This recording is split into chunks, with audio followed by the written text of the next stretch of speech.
एक बार की बात है, भगवान कृष्ण अपने कक्ष में विश्राम कर रहे होते हैं और उनके पास दुर्योधन पहुंचते हैं। कहते हैं कि क्या कृष्ण, तुम कहते रहते हो कि युधिष्ठिर बहुत अच्छा इंसान है, बहुत अच्छा इंसान है, मुझे तो उसके अंदर कुछ भी अच्छा नहीं लगता। भगवान कृष्ण सुनते हैं और कहते हैं, नहीं अच्छा लगता, कोई बात नहीं, तुम कल मुझे उस व्यक्ति से मिलवाना जो तुम्हें अच्छा लगता है। जाकर पूरे हस्तिनापुर का चक्र लगाना और देखना कौन तुम्हारी निगाह में अच्छा है, उसे मेरे पास लेकर आना। और यही काम वो युधिष्ठिर को भी देते हैं और कहते हैं कि युधिष्ठिर, पूरे हस्तिनापुर का चक्र लगाना और उस व्यक्ति को मेरे पास लेकर आना जो सबसे बुरा है। तो सुबह होती है और युधिष्ठिर और दुर्योधन दोनों पहुंच जाते हैं भगवान कृष्ण के कक्ष में, पर खाली हाथ। कृष्ण कहते हैं, अरे भाई, कहाँ हैं वो दोनों जन, मुझे उनसे मिलवाओ तो सही। तो दुर्योधन कहते हैं कि कृष्ण, मैं सारा हस्तिनापुर घूमा, पर मुझे कोई भी व्यक्ति नहीं मिला जो अच्छा हो। और युधिष्ठिर कहते हैं, कृष्ण, मैं भी सारा हस्तिनापुर घूमा, पर मुझे भी कोई ऐसा व्यक्ति नहीं मिला जो बुरा हो। तो दोस्तों, अच्छा बुरा, सही गलत हमारी मनोअवस्था से निर्धारित होता है। और मनोअवस्था क्या है? हमारा देखना, हमारी दृष्टि कहाँ पर स्थापित है, पूर्णता के भाव पर या कमी के भाव पर। स्वर्ग नरक कौन निर्धारित करता है? अक्सर बचपन में हम सुनते थे कि अगर तुम अच्छे कार्य करोगे तो तुम्हें स्वर्ग की प्राप्ति होगी, अगर तुम किसी को दान पुण्य, अपने माता पिता की सेवा करोगे तो अच्छे कर्म होंगे और इसके परिणाम स्वरूप तुम्हें स्वर्ग की प्राप्ति होगी। और अगर तुम द्वेष, निंदा, भय, हट, इन सब भावनाओं में रहोगे, दूसरों को हानि क्षति पहुंचाओगे, तो तुम्हें नरक में भी रास्ता नहीं मिलेगा। कौन निर्धारित करता है हमारे कर्म? किस प्रकार के हम कर्म करते हैं? और कर्म कहां से आते हैं दोस्तों? हमारी मनोअवस्था से।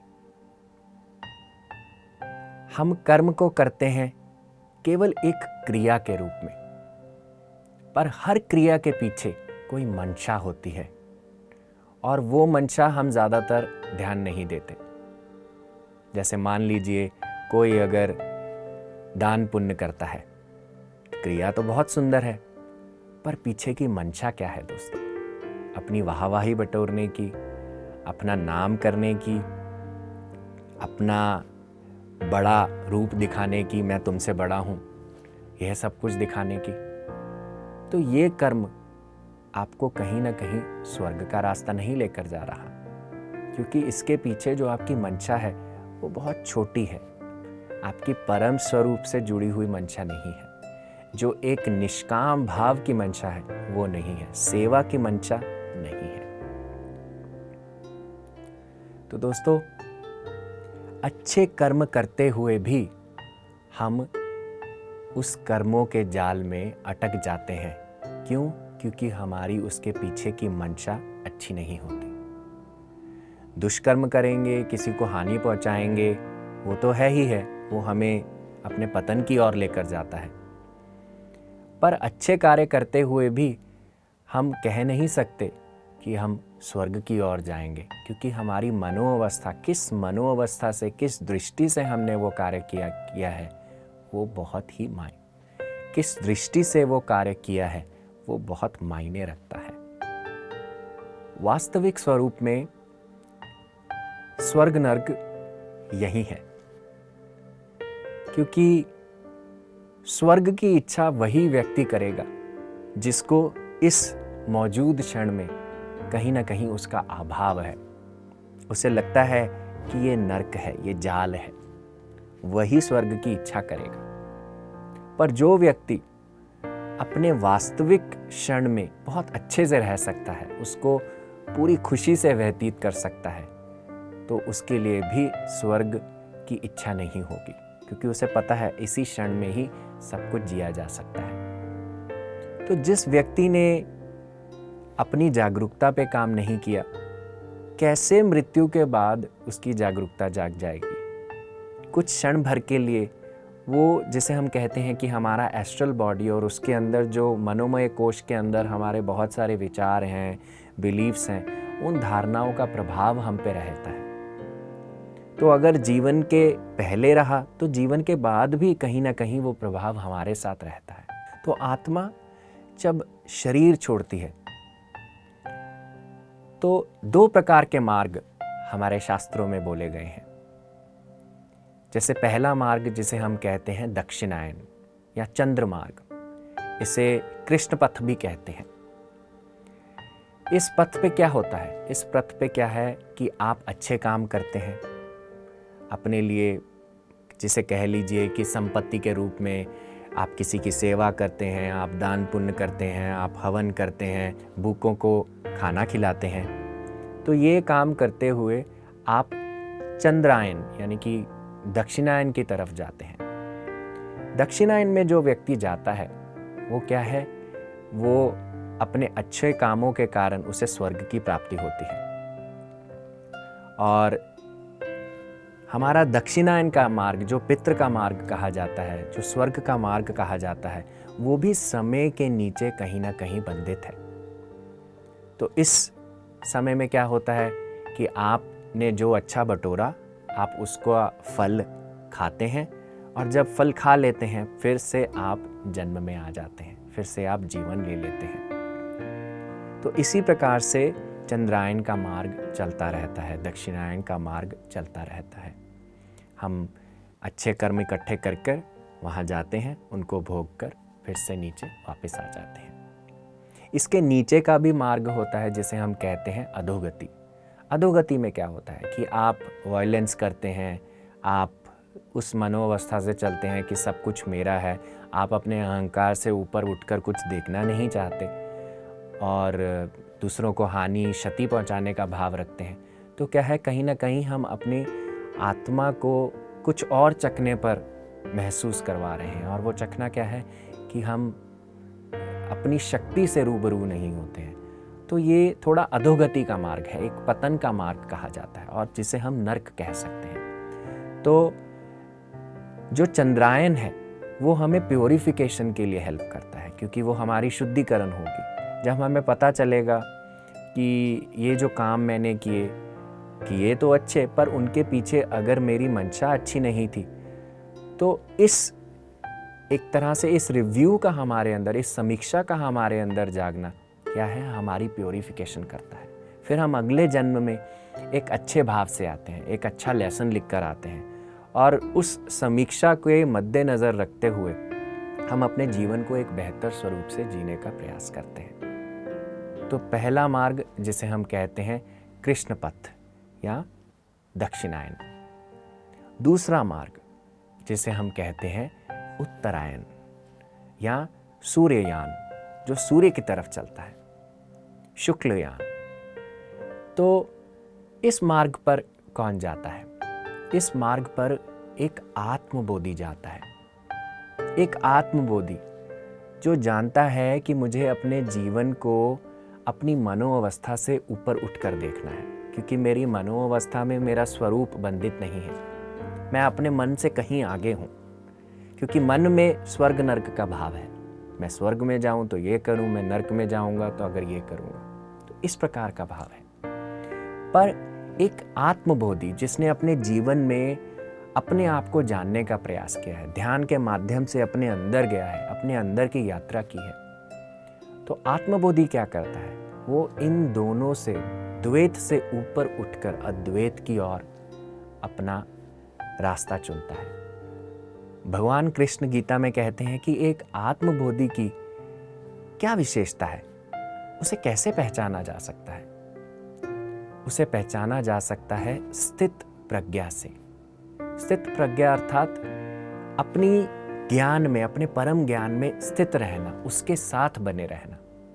एक स्थित प्रज्ञा वाला व्यक्ति ही अपने जीवन को पूरे अच्छे से जी सकता है।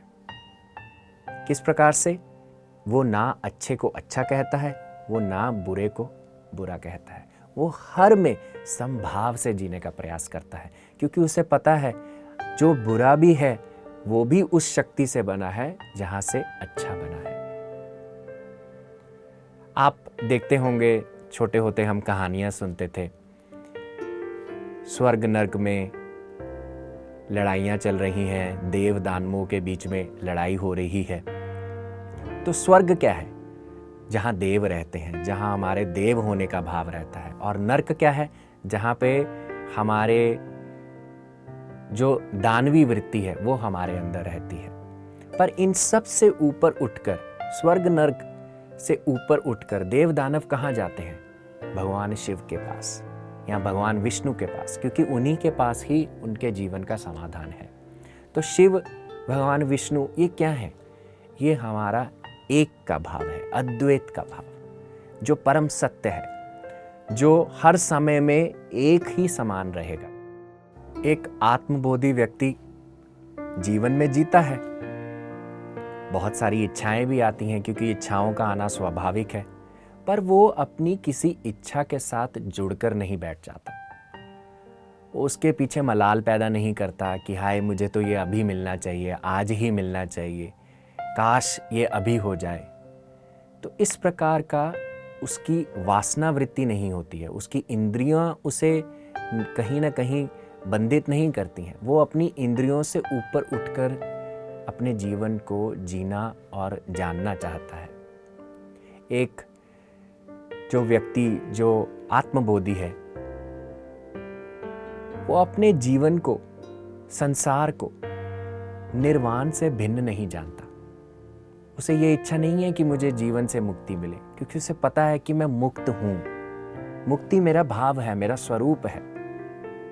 उस स्वतंत्रता में मैं जी रहा हूं, मैं जीता था और जीता ही रहूंगा। बंधित कहाँ है? इस शरीर में, क्योंकि इसके साथ हमारी कहीं ना कहीं वासनाएं जुड़ी हुई हैं। हम इसी को ही सत्य मानते हैं। पर एक स्थित प्रज्ञा वाला व्यक्ति संसार में ही रहता हुआ निर्वाण को प्राप्त करता है, क्योंकि उसे पता है कि उसकी दृष्टि जितनी शुद्ध होती जाएगी, उसकी मनोअवस्था जितनी शुद्ध होती जाएगी, उतना उसका जीवन बेहतर होता जाएगा। हम अक्सर अपने दिनचर्या में इन शब्दों का इस्तेमाल करते हैं, वो है क्वालिटी ऑफ लाइफ, कि मेरा जो जीवन की गुणवत्ता है वो कितनी है। और हमारा सारा ध्यान इस जीवन की गुणवत्ता को बढ़ाने में लगा रहता है। जीवन की गुणवत्ता किन पर आधारित है? कि मेरे पास गाड़ी अच्छी है, मेरे पास 3 गाड़ियां हैं, मेरे पास अच्छी प्रॉपर्टी है, बैंक बैलेंस है, मेरे बच्चे अच्छी पढ़ाई कर रहे हैं। बाहरी चीज़ों पर अपने जीवन को अच्छा बनाने में लगे रहना। पर एक आत्मबोधी व्यक्ति अपनी जीने की गुणवत्ता पर ध्यान देता है, यानी कि क्वालिटी ऑफ लिविंग। आप किसी भी परिस्थिति में अपने लिए कोई रास्ता बना लेते हो। जैसे थोड़ी सी जगह में भी पानी अपने आप लहरें खाता हुआ निकल जाता है, ठीक उसी प्रकार से, क्योंकि आप जानते हो कि ये मायने नहीं रखता कि मेरी परिस्थिति क्या है, मैं उस परिस्थिति को कैसे जी रहा हूं, ये मायने रखता है। और अगली विशेषता क्या है हमारे स्थित प्रज्ञा के व्यक्ति की? एक स्थित प्रज्ञा का व्यक्ति अपने कर्म करता हुआ भी अकर्म रहता है, कर्म से परे रहता है, क्योंकि वो किसी भी चीज के साथ जुड़ा हुआ नहीं है, अलगाव भाव में चलता है। क्योंकि अगर शरीर छोड़ते हुए हमारे अंदर बहुत सारी इच्छाएं रहेंगी, तो क्या है, वो जागरूकता हमारी उन इच्छाओं के साथ जुड़ गई है। अब हम अगले जन्म में आएंगे उन इच्छाओं को अपने साथ लेकर नीचे फिर से, और उनको जीने का प्रयास करेंगे। फिर से जितनी जी लेंगे, कुछ और पैदा हो जाएंगी जब हम शरीर छोड़ेंगे, और फिर उन सबको इकट्ठे लेकर फिर से धीरे धीरे नीचे आ जाएंगे। तो इससे हमारे कर्म बनते रहेंगे, और कर्म के जाल से कभी भी पार नहीं होंगे। पर कर्म के जाल से हम तभी पार जा सकते हैं कि इच्छाओं से ऊपर उठकर अपने जीवन को देखें।